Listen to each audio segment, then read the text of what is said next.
Oh no, it's so yummy.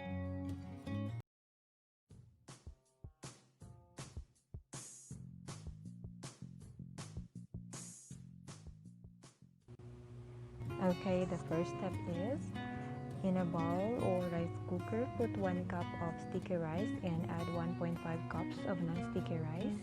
Then wash with water twice.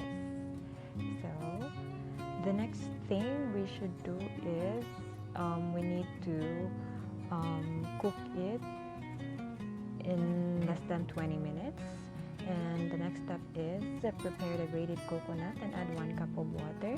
Then we need to squeeze it by hand with force so that the coconut milk becomes thicker.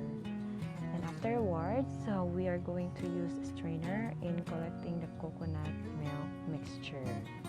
And then we need also to get the thin coconut milk mixture by adding 2 cups of water. And we need actually combine the ginger and the coconut thin milk mixture in a pan and let it boil. Mix it well with ladle, and once it boils, add some or small amount of brown sugar or as per taste too.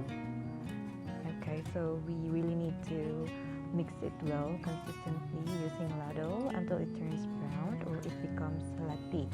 That is the Bisaya term, latik. Alright? And then we will need to add the cooked sticky rice, then mixed again until the latik or brown liquid mixture dissolve properly. Okay, so it's almost there, and yay! There you go. We already have our very own Biko with milo or Biko a la Puto recipe with